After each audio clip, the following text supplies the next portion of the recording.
Hello friends, welcome to ABN's Trinity channel for the second International Apologetics Marathon of 2017.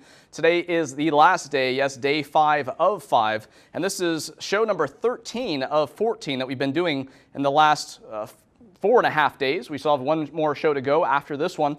This is a regular weekly show, actually, Islam and the News, your Islamic news source. We're so thankful for all the great feedback we've been getting about this 1-hour news show every single Friday, giving you pictures, videos, and news stories that you will not get in the mainstream media about Christian persecution, jihad, Sharia, the Muslim Brotherhood, many topics that the mainstream media will not talk about. And of course, again, giving you pictures and videos you will not get in the mainstream media either. Again, this is 5:30 to 6:30 every single Friday. But this, today, because we are in the second International Apologetics Marathon of 2017, is a special marathon edition of Islam in the News. And that means that I have guests. I have a guest here in the studio as well as through Skype. And my guest here in the studio is Dave Ajema. It's a blessing to have him here with us once again. He's a graduate of Calvin College with a bachelor's in economics. He graduated from Central Michigan University with a master's in business management and supervision. He's a retired military officer, fighter pilot, and recruiter for the Air Force Academy, serving from 1971 to 1997 in both active duty and the reserves, retiring with the rank of lieutenant colonel. While serving, he received several medals and won the Top Gun awards in the squadrons he flew in. He's a retired senior American Airlines captain with nearly 30 years of employment, flying international and domestic routes with much flying in the Caribbean. He served 3 terms as state representative in Michigan and was elected each term with over 70% of the popular vote. He is also a former Republican National Committeeman for the state of Michigan, representing Michigan at the national level, and he retired from that last year. Dave, it's great to have you back. My pleasure. It's always a pleasure, Tony. It's great to have you back again. And friends, I have a Skype guest as well, which usually doesn't happen on Islam in the News, but today we are blessed to have the great Pamela Geller with us. And we want to talk about her brand new book, which is definitely news that people need to know about. We have other news stories that we want to talk about as well. Pamela Geller, welcome to ABN's Trinity channel. Thank you so much for having me this morning.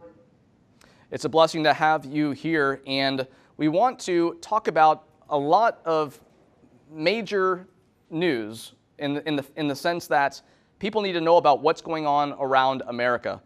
You've written books before, but you have a brand new book that is coming out that is already ranked #1 in several categories on Amazon just for the pre-order list alone. And we know that many Americans are concerned with what's happening in America because they're seeing many news stories about jihadists, terrorism, Islam, wondering, well, what does Islam really teach? And of course, all the shows that we do, we talk about that all the time. But you are working on this 24/7, and you are focused on getting the news out there to people through thegellerreport.com, which we want to encourage our viewers to look at as well. And again, to get, of course, your previous books, but this brand new book, Fatwa, Hunted in America. And friends, this is what the cover of the book looks like. You can find it on Amazon right now. You can pre-order it right now. But Pamela, why this book and why now? Well, regular supporters of my work are aware that I never talk about the personal aspects of my life. This book is my story. It's what happens when someone fights for freedom in America today. I am hunted for death. I am living under a fatwa. This is my story, and it's the story of every American, every ordinary American citizen who dares to stand up in defense of freedom. And most Americans are painfully unaware of this struggle. Most Americans are painfully unaware, for example, that right now as we speak, there's a trial going on in Boston, a plot to behead me. The ringleader of a jihad cell is on trial in a plot to behead me. In the end, they went after a police officer, and one of the members of the jihad cell were killed. But this is something that I deal with every day, living under protection, simply because I stand in defense of Americanism, freedom of speech, freedom of conscience, equality for all before the law, and individual rights. So I thought it was time to tell my story because, you know, most people that may be familiar with me may think of me as some, you know, racist, Islamophobic, anti-Muslim bigot, because this is what the media does. This is what the media does to anyone who violates Islamic law. And the violation is criticism of Islam, criticism of jihad, criticism of Sharia, and jihad terror. They destroy you. They murder your good name. They drag your name through the mud. They make it impossible for you to make a living. And the American people, I don't think, are aware that we are on this collision course in this catastrophic clash of civilizations. And they need to be armed in the information battle space. And that's what this book is. It details the struggle. It details the various initiatives, whether it was our victory in defeating the Ground Zero Mosque, the ads that I run around the country, the lawsuits that have ensued against every major city who denied me the right to run my ads. It's a very, it's an action-packed book for the counter-jihadist. These names that you just mentioned, names that are usually used to label you, these are the exact 4 name tags that I actually have here in a slide, because I talk about this when I do my presentations on the Muslim Brotherhood and Sharia. If we can show those now, that is bigot, we have racist, we have intolerant, we have Islamophobe. Now, these all fall apart. That's what I want to let our audience know. Bigot, well, the definition is that someone who unfairly criticizes a people group, religion, etc. But Pamela, I noticed that no one ever tells you why or how you're unfairly criticizing Islam. Because what do we do when they do that? We point them to the primary sources. So we're not unfairly judging the religion or the religio-political system of Islam. Of course, you have people saying, oh, you're intolerant, but tolerance means I believe one thing and Dave believes another thing, and we both put up with each other. That's tolerance. But nowadays, if you just have a differing opinion, they say, oh, you're intolerant, but all they're doing, I've told you this before, Dave, all they're doing is proving their intolerance of your differing opinion, which they don't like. So they're just proving their intolerance. Of course, racist doesn't even make sense because Islam's a religion and not a race. And then, of course, Islamophobe, well, how can we control what anybody hates? How can we control what anybody loves? And it's really just a way to shut people up. But Pamela, it doesn't shut you up. You continue to spread the truth. And everyone else with our network here does that as well. And I said, look, we can call each other names all day. I've noticed that most people who use the term Islamophobic in an accusatory way are usually faxophobic because they don't like to admit what the primary sources say. And we say, okay, if they say, hey, you're Islamophobe, well, why are you an Islamophile? Why are you practicing Islamophilia? I mean, we can do the name calling all day long. We need to just get back to the primary sources. We don't want to encourage Muslims to live more like Muhammad. We want to love our Muslim neighbors. They're people made in the image of God, share the gospel with them. But still, we want to differentiate between Muslims, people, and the religio-political system of Islam, which obviously has been a threat for 1,400 years to any territory that Muhammad, his followers, etc., have gone into. Now, as far as fatwa, we have many viewers out there who are unfamiliar with Islam. They don't even know what that term means. So please describe to our audience what that term is and also how living under it has changed your life. Well, a fatwa is an Islamic ruling, and a death fatwa is an Islamic ruling which issues a death warrant.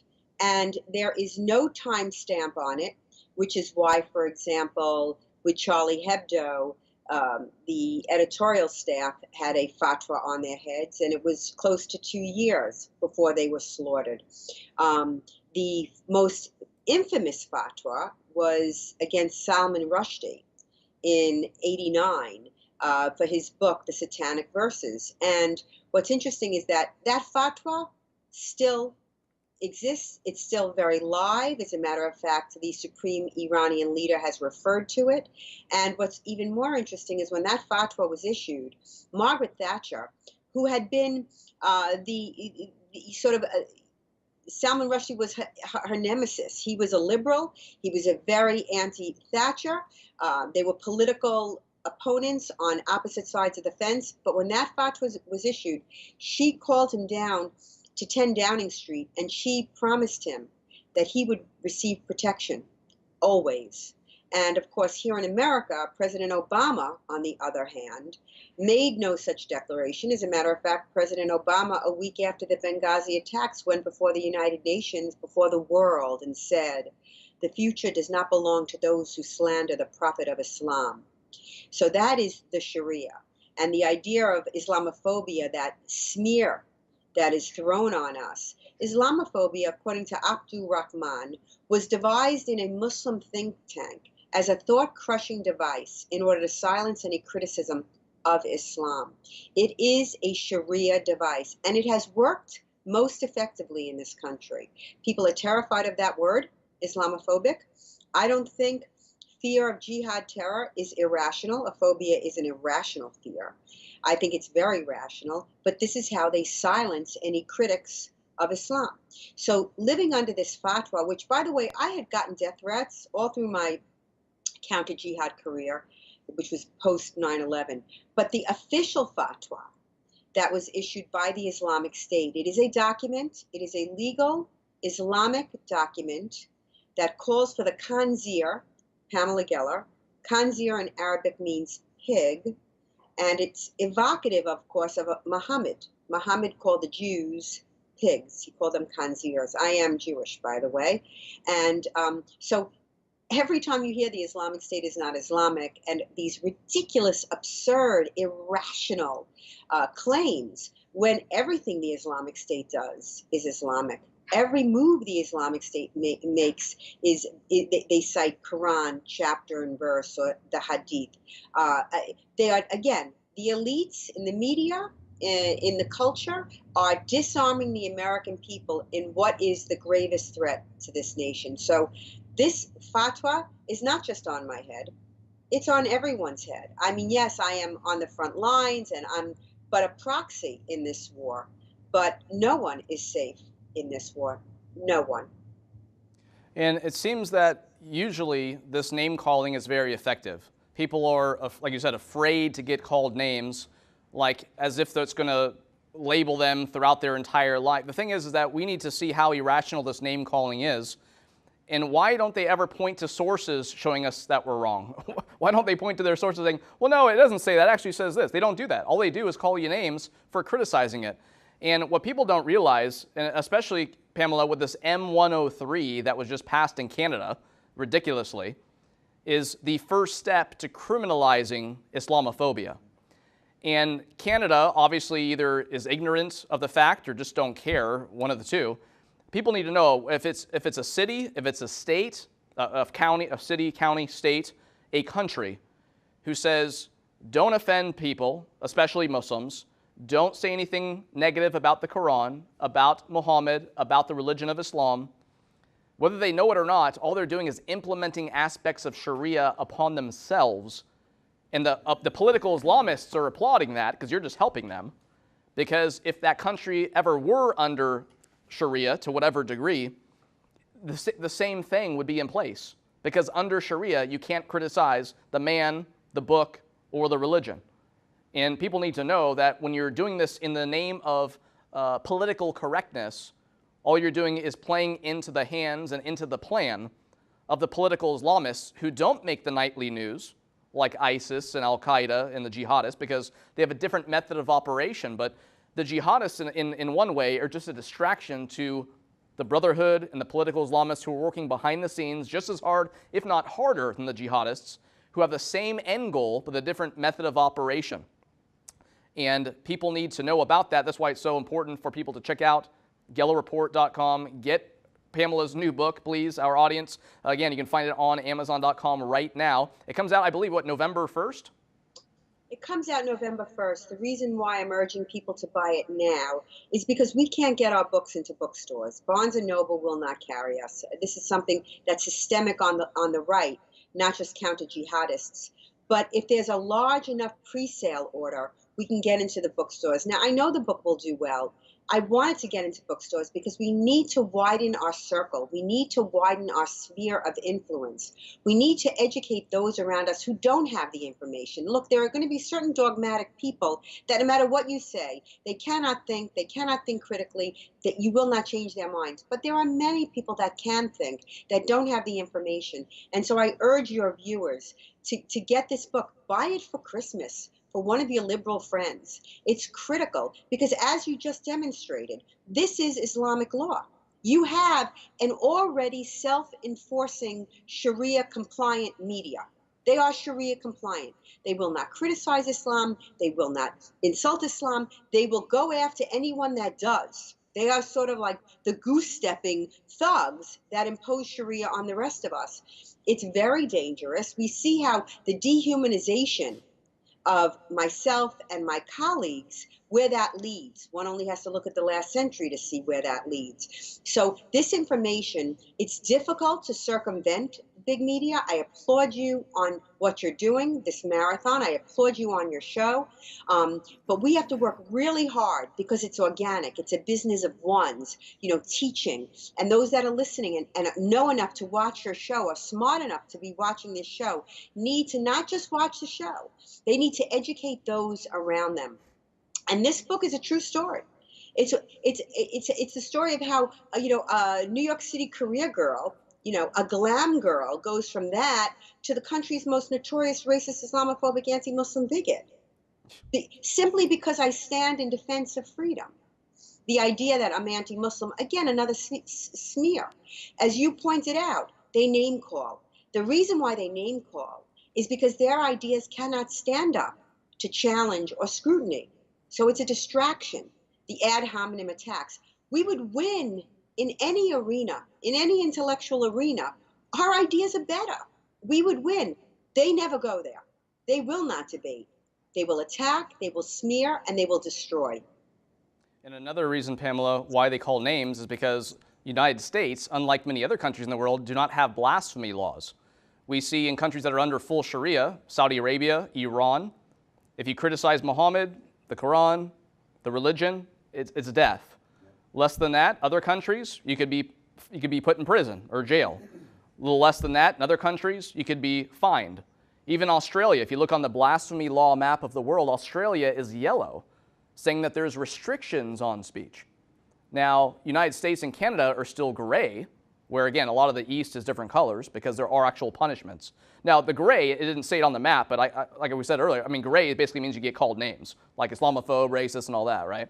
And Canada is now, I don't know, pretty much probably going to be yellow soon because yes. They are getting, I just saw a recent news story, I think last week I presented, where it is now moving to criminalization, and it's moving a step forward already. It's a slippery slope, which people have been talking about. The first step in the name of political correctness is just one step towards Sharia compliant, which even if the whole world's not under Sharia, the OIC, the Organization of Islamic Cooperation, 56 nations, including the Palestinian Authority, want Sharia compliant laws for the entire world. And this is just one step towards that. Now, right, but we are experiencing that. When you say call names, they murder your reputation. Yes, in Muslim countries, you're assassinated for blasphemy. In the West, your character is assassinated. In France, for example, a couple of men were sentenced, prison sentences and fines for leaving a pig's head outside a mosque. Now, is it bad form? Yeah. Is it criminal? It's absurd. And yet this is the way the West is moving. This is what is so dangerous. The quote-unquote name-calling, it's a form of murder to ruin a person's good name.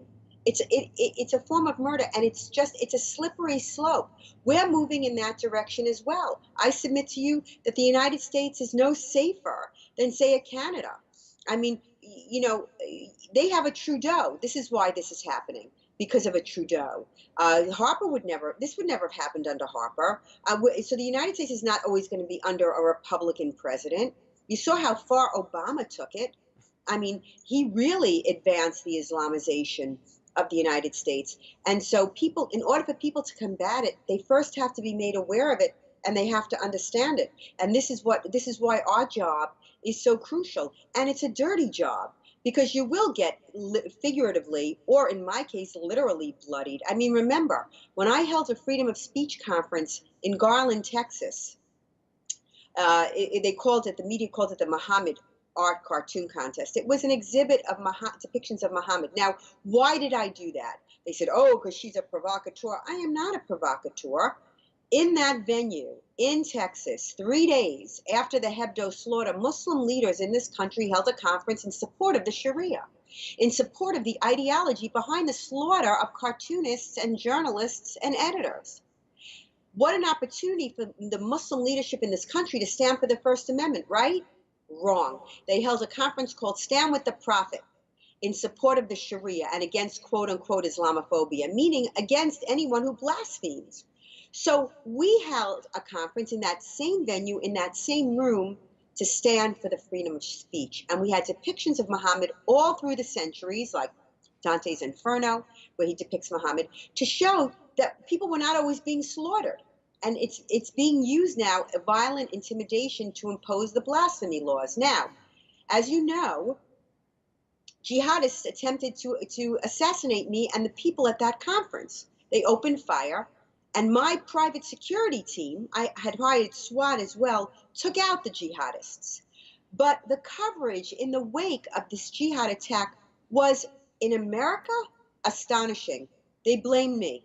They said that I was provocative. They said that I was stirring the pot, okay? I mean, they blame me for the violence of these savages. And that is a Sharia culture. And that's where we are going. I would have had another art expo.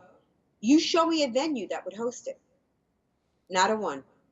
Not a Pamela, one. this lines right up with women who are in Islamic countries who are raped, and then they are blamed for being, like you said, provocative or for tempting the men. It's always blamed on the victim rather than on the perpetrator. And it's ridiculous. Now, what is least known about your work? I guess what's least known about my work is the work I do with Muslim girls, because here in this country, the narrative, the terror-tied groups like CARE and ISNA and ICNA are always saying, you know, it's not safe for women wearing the hijab, which is absurd. It's not safe for Muslim girls who don't want to wear the hijab and live in Muslim households, devout Muslim households, where under penalty of death, like Noor al-Maliki or Amina and Sarah Saeed, or thank God, Rifka Barry, who escaped death, was threatened with death for converting out of Islam and for not wearing the hijab. Those girls live in homemade concentration camps, and they lead double lives. Nobody's even aware of it. And many times they are killed. When they reach out, and our bus ads have always helped in getting the word out, we get them to a network of places where they can be safe. Now, no one ever talks about that. And, it's just, again, equality for all before the law, freedom for all before the law. This is the premise, the founding premise of all the work that I do, is individual rights. And there is no unique soul under Islam. It's just not it's not even a concept. Neither is the golden rule. There is no golden rule under Islam: do unto others as you would have them do unto you. But this is how I lead my life, and this is for people that support my work. This is how they lead their lives as well. But I would say that is the least known aspect of the work that I do. And Pamela, one of the things you just mentioned it there again is billboards and ads, that falls under freedom of speech. You pay to have an ad placed out there. Well, not too long ago, a man paid some money to place an ad along a freeway in Indiana. And I wanted to ask Dave, so I think we have a picture of that poster board. This evoked so much hatred, but what is ironic about all of the news stories that have come out about this billboard based on what it says? We have that billboard. Let's go ahead and show that billboard now. Perfect man. Okay, so basically what this sign says, a perfect man, and it doesn't mention Islam, it doesn't mention Muhammad. But the interesting thing about the sign is the Muslims immediately recognized what it was. Maybe a lot of Christians didn't, maybe a lot of typical people didn't, but they did immediately. And what does that tell you? So because they know what Muhammad really was. So they wanted it torn down. And the guy who put it up there was Don Woodsmall. And what he basically did is he turned it right around. When they said, take this down, he says, well, why don't you just prove me wrong? So then he quoted all the verses. For example, married a 6-year-old Sahih Muslim, 8 verse 3309, beheaded 600 Jews, Quran 3326, slave owner and dealer, Sahih Muslim 3901, 13 wives, 11 at one time, Sahih Bukhari, rapist Abdu Dawood 2150, tortured and killed unbelievers, Quran 867. All that's in there. So Pamela, I just want to tell you, I really appreciate you doing what you did. Every one of those names they called you, they called me. And that's what they did. They character assassinated me time after time after time. Matter of fact, I think I was on the Grand Rapids Press here on the first or second page for 16 weeks straight. And what bothered me about that is our politicians, because they're so politically correct, fear the press. And I appreciate the fact that you don't fear the press. And you put the truth out. And Islam uses fear to accomplish its goals. So because our politicians fear the press, they're afraid to stand up on controversial issues. And my attitude has always been the most controversial issues are the most important issues we need to deal with today in America. So the fact that you're putting this out is so true. It's so right on. I want to thank you for it. And if more people are aware how the Muslims are infiltrating America, and what their goal is for America is to take this country over. And they're using the refugee system, they're using immigration, they're using illegal immigration. In fact, my friend 3-star General Boykin told me that other than Mexicans, OTMs, 80% of the people we catch coming across the border, and we don't catch that many, but 80% of them crossing the border illegally that we catch are from Muslim countries. So we're being just inundated from all sides with Islam. And that's their goal, Hijra, to enter this country. And then they will shut you up, and they will shut me up, and they will shut anybody else up out of fear of your life. And I, too, have been threatened by both the homosexual group and the Muslims. And with me, it just makes me angry, and it makes me want to stand up all the more. I'm going to buy your book. He's probably going to back. Thank you for doing what you do. It's really not easy. You know, when I first got into this after 9/11, it was a very crowded field. And I can tell you, I feel sometimes like Scarlett O'Hara. I don't know if you recall the movie Gone with the Wind, when she walks out of the hospital after tending patients for like a week straight, and she can't take it anymore, and she walks out of the hospital into the streets of Atlanta, and it's an amazing shot done in 1939. That was the brilliance of David O. Selznick, where he pans across the entire city, and it's just bodies on top of bodies. I always felt that way when it came to covering the subject of jihad, terror, and Sharia, because people couldn't take it. They could not take the withering criticism. They couldn't take the alienation. You don't get invited to the opening of an envelope. I mean, it's a difficult path. But to your point, it's not just the violent jihad, and it's not just the al-hijra, the immigration jihad. It's an academic jihad. The public school curriculums is an abomination. The teaching of the Shahada, the teaching of the 5 pillars of Islam, the children's textbooks are outrageous. And when a parent speaks up, the parents get, smeared, defamed, and libeled. They don't even know what hit them. They're just looking at this thing, particularly a religious parent who has some awareness of religion, and their kid is coming home reciting the Shahada, and, and they're upset, and they are rightly upset. The children in this public schools are not learning the Lord's Prayer. The children in the public schools are not learning the Shema Yisrael. The children in the public schools are not learning about Jesus, our Lord and Savior, and he's not called our Lord and Savior. But Muhammad is called a prophet. He's not my prophet, but he's called a prophet in the public schools, and under the guise of social studies, okay, they are teaching Islam. They are not teaching Islamic history, because if they were teaching Islamic history, our children would know about the jihadi wars, land appropriations, cultural annihilations, and enslavements. They know nothing. And you can see it reflected in these silly and dangerously violent movements like, BLM or the bending of the knee. I'd like to know why these NFL players are not bending the knee for 20% of the population in Mauritania who are black slaves owned by Muslims. I'm talking about slaves today as we speak in the Muslim world. And what is the word for black in Arabic, for a black person in Arabic? It's abid, which means slave. Why aren't they bending the knee on that? Instead, they're bending the knee in a country with the highest standard of living for African Americans is America. They're bending a knee. The man's making $15 million a year. And you got Jay-Z over there, a billionaire, going, yeah, it's so terrible. I mean, again, we're living in the age of the absurd.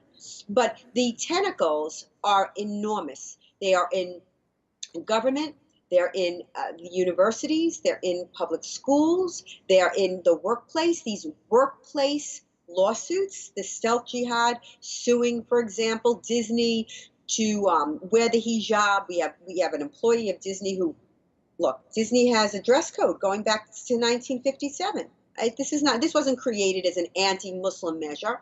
Woman wants to wear the hijab. You know what Disney says? Disney says, we will design a costume and we will incorporate the hijab. She says no. So you see, it's a hostile act. It's a deliberate act to impose Islam. So she's suing. Muslim cashiers at Walmart and at Target have sued because they don't want to handle meat that's not halal. Well, if you don't want to handle meat that's not halal, don't go to work. Go to work in a halal butcher. Don't go to work in Walmart. But they sue and they win. Hurts, and it's always the companies that are most accommodating. Always the weak companies that they target. Hertz was giving Muslims prayer rooms, prayer rugs, prayer times. They could take prayer times. So what had happened? What happened was they weren't coming back. So Hertz says, you got to clock in. You take your prayer time, it's fine, but you got to clock in and you got to clock out. No, we're not going to do that. You do that. They said, well, if you don't clock in and clock out, we're going to suspend you. So they got suspended and now they're suing. Yep. Heinz, Ketchup. Again, they give prayer rugs, they give prayer times. Now they want them to stop the line. Stop the line for Muslim prayer times. Now, mind you, in Muslim countries, they don't stop the line. You can make up the prayers. You do it before work and you do it after work. So why do this in the West? I'll tell you why. To impose Islam on the secular marketplace. It is too long for me to go into, but I can name company after company after company. Star Transport. And some of these companies have been put out of business. The drivers didn't want to carry alcohol. Well, take a job where part of the job is delivering alcohol. It's not complicated. If you don't like your job, quit. Or the stewardess who doesn't want to serve alcohol to the flight passengers. It's the same thing. It's a way of imposing Islam on the secular marketplace. Well, Pamela, this is why your website, the Gello Report, is a website that people need to visit often. ABN's Trinity channel is a channel that people need to watch often. And actually, Dave said something incorrect earlier. He said he was going to buy your book. He's not. He's probably going to buy a case of them and then give them out to people who he knows as well. We do have to take a short break. Please stay right where you are. We'll be back in just a few minutes for more Islam and the News, a special edition with guests. And this is because it's part of the second International Apologetics Marathon of 2017. We'll be back in just a couple of minutes. Now in the palm of your hand is the updated ABN SAD app. So you can now watch all of the programs, shows, and channels in different languages.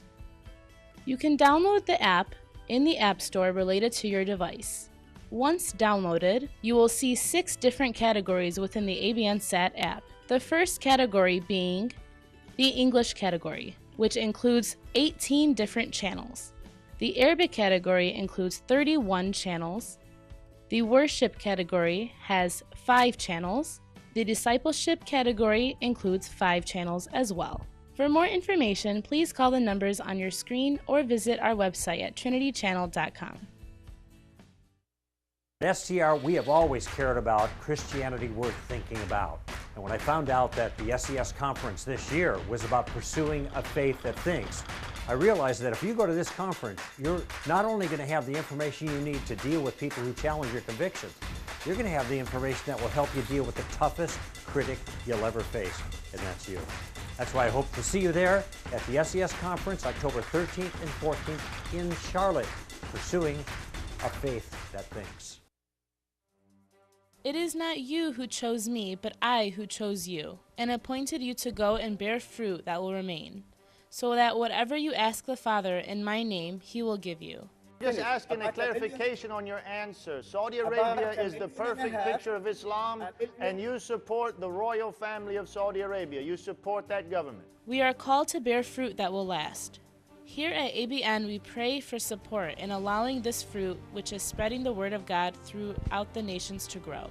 Currently, ABN is broadcasting to more than 4 continents worldwide on 3 major satellites, including North America, Australia, North Africa, and the Middle East. The Lord Jesus Christ is God who's come to rescue and save us. He took my sin, my shame, my pain. بأنك تكون مقطوع الخير في الخلق والإحسان والصفات الحميدة. بخصوص نكاح محمد لزينب زوجة زيد.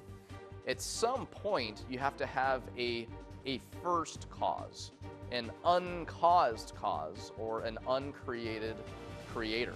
رؤساء الكهنة لم يطلبوا من يهوذا ليدلهم من المسيح، ولكن أين مكان المسيح؟ Jesus Christ took my place. He was my representative. أنا اليوم دا أرهب وأقتل ابن البلد الأصيل اللي أنا جيت احتليت بلده. When we defend these things, we give glory and praise to God. حسب عقيدتك عيسى ما خلق السماوات، بس يسوع المسيح هو الله عندنا. Live with God the Father and Jesus and the Holy Spirit in the next life. الناس خرجت في الشوارع ولا تخاف الموت. We are calling onto you to help allow the fruit to last by supporting our ministry. Please send your donations to the address at your screen. P.O. Box 724, Walled Lake, Michigan 48390. Or you can also donate through our ABN app. Or call the numbers at your screen.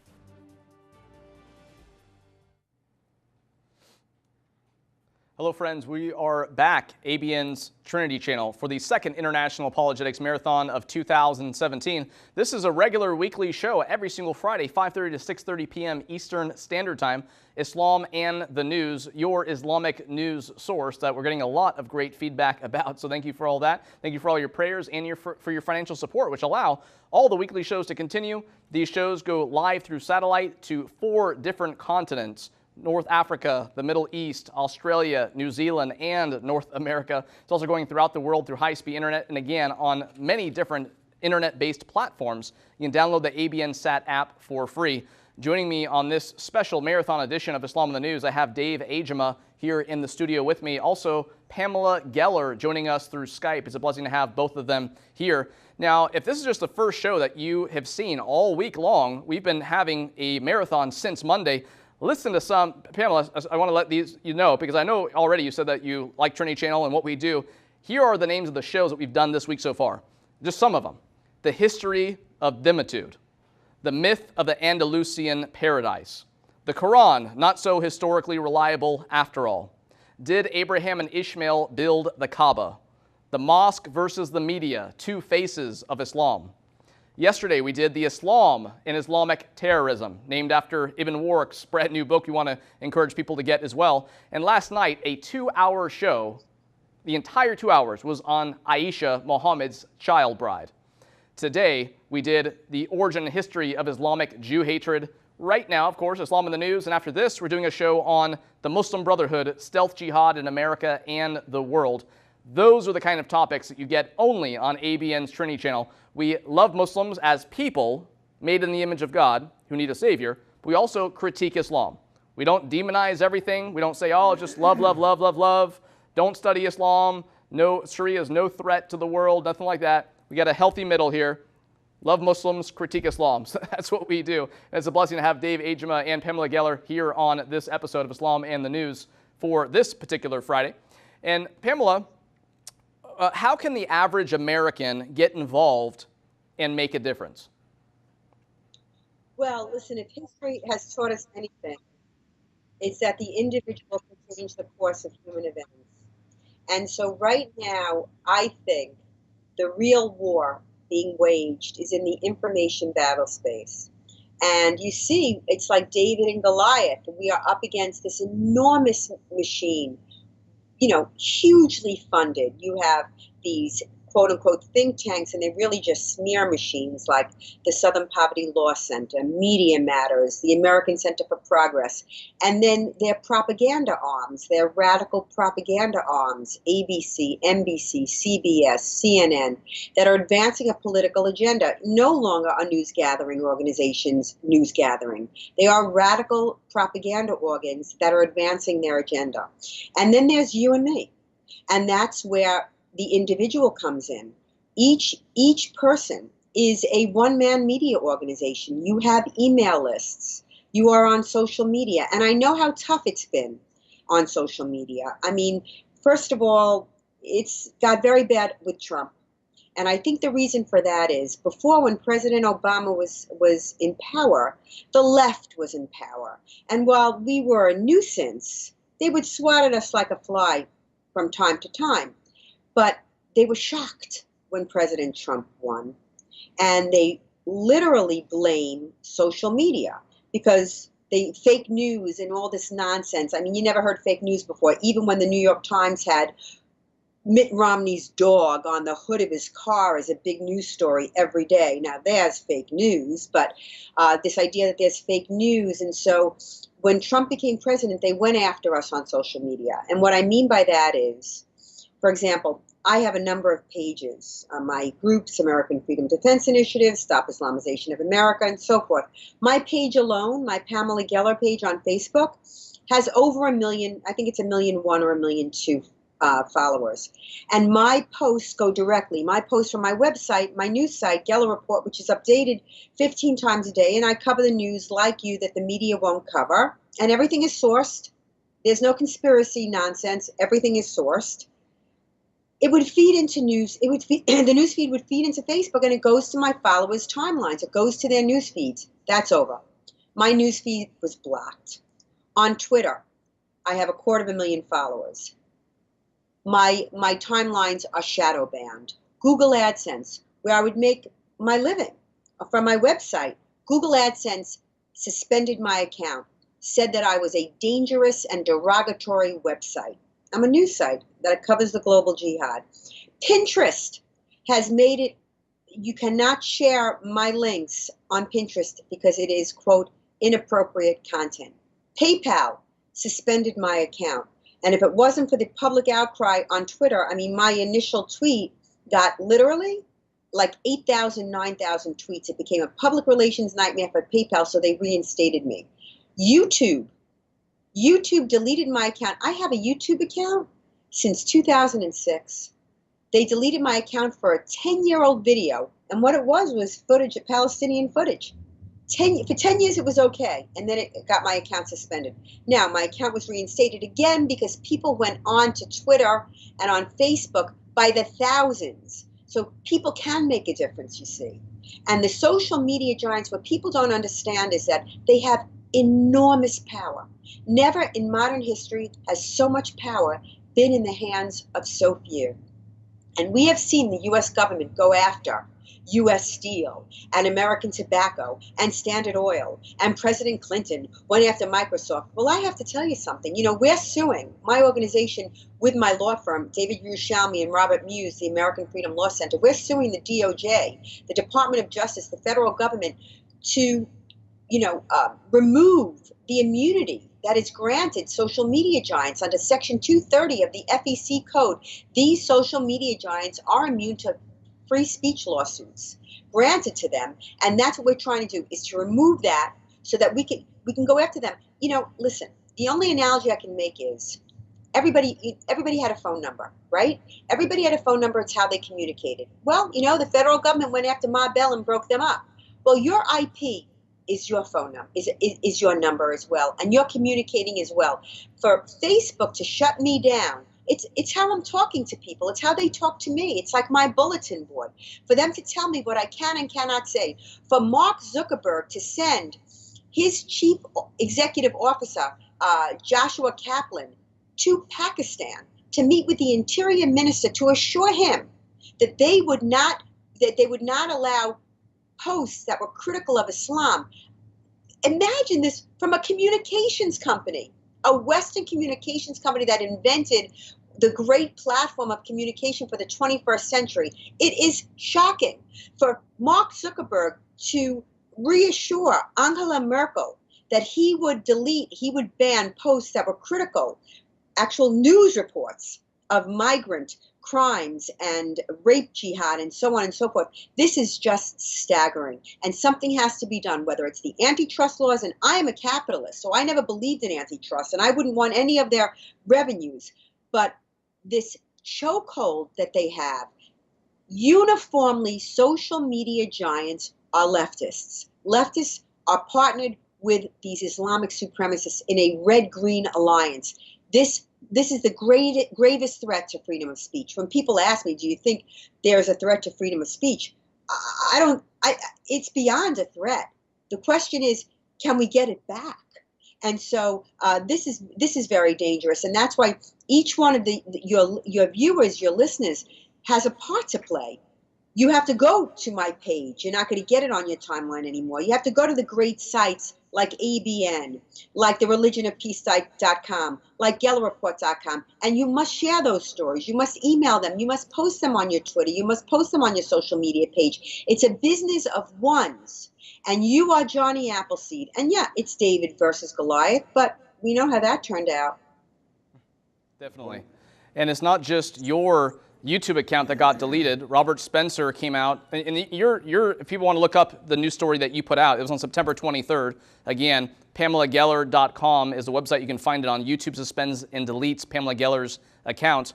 Also, Front Page Mag, they put out a news article from Robert Spencer.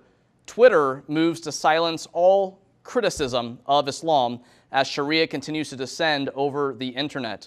And that is why it's technically a good thing. There's so many different social media places out there, but also too, Vimeo, they're deleting accounts. Recently, my Vimeo channel, which has probably 160 videos now, again, presentation on the Muslim Brotherhood, presentation unveiling the facts of Sharia, all the episodes of Islam in the News, all the episodes of Colliding Worldviews, all the marathon shows, Rashu Christie's Truth Matters, all this stuff is on there. All of a sudden it disappears one day. I can't log in. I mean, I thought someone hacked into the account. I can't log in. Well, someone hacked in and changed my password.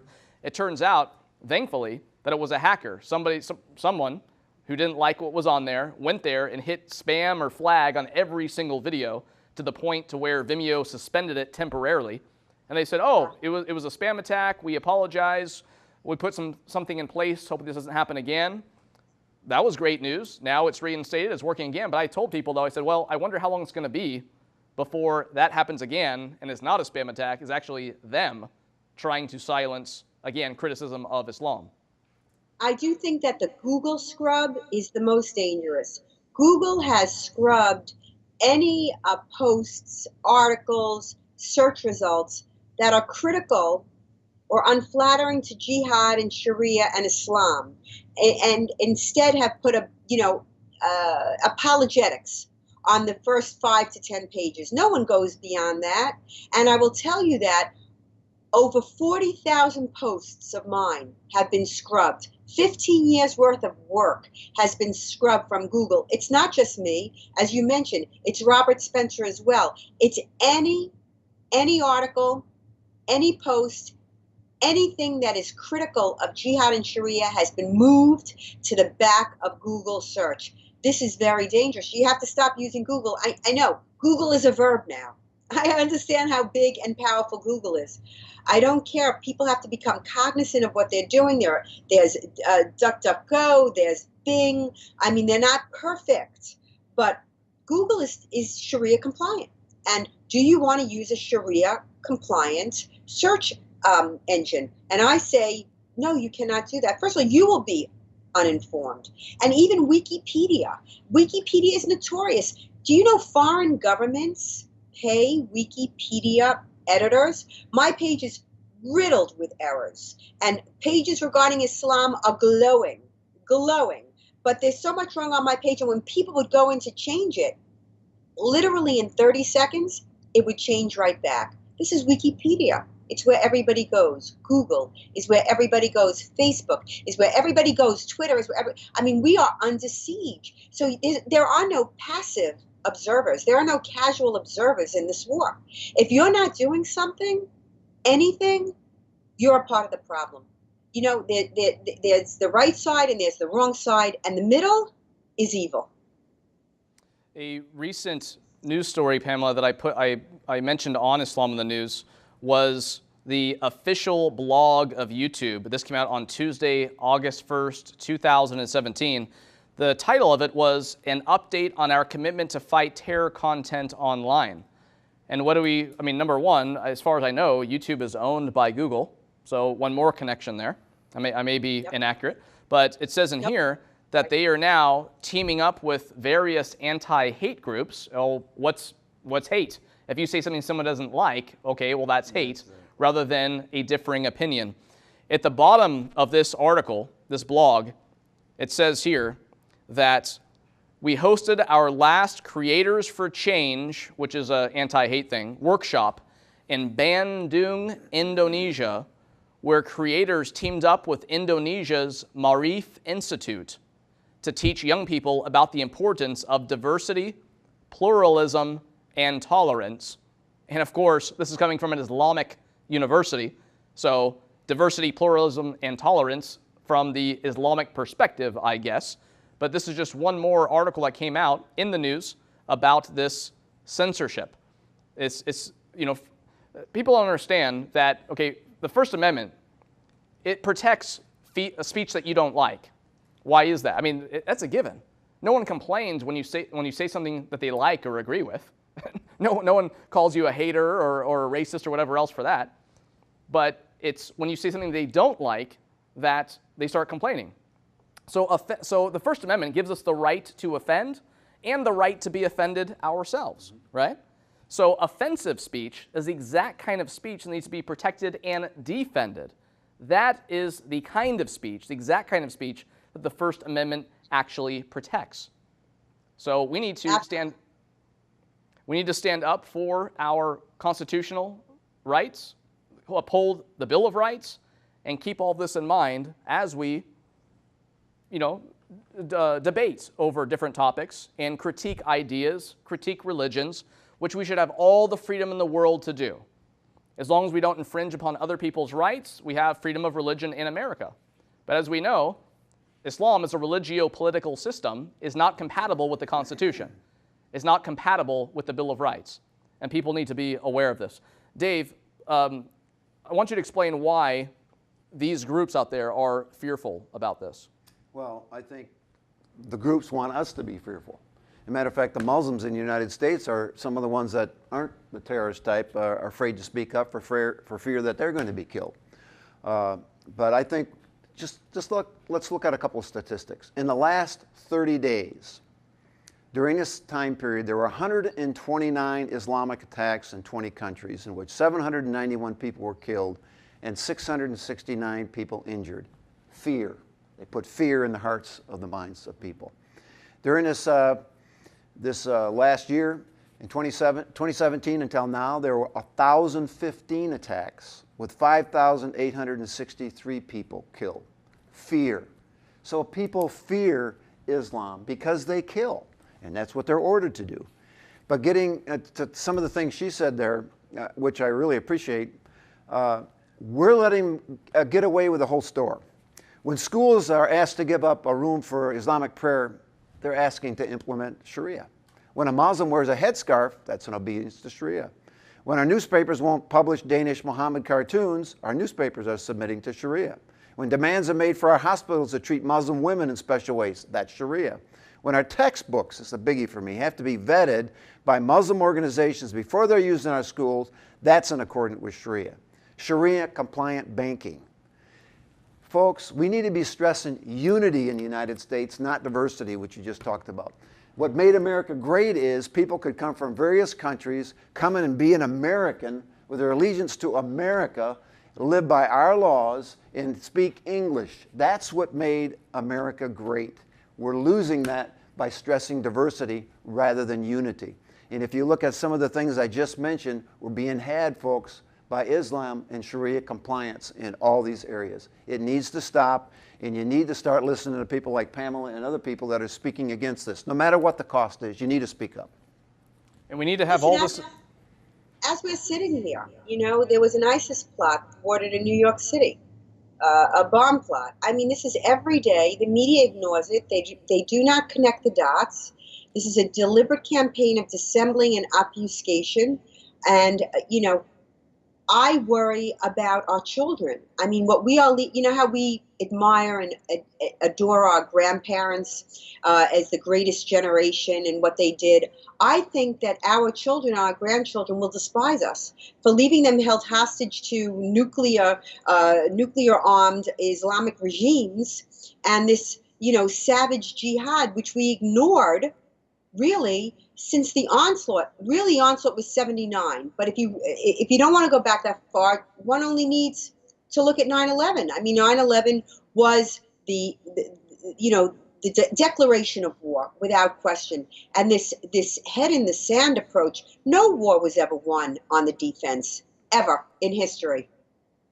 And we can go back even further than that, Pamela. That's what we did in the show earlier today, the origin and history of Islamic Jew hatred. We went back to the primary sources themselves. Muhammad said he was victorious through terror.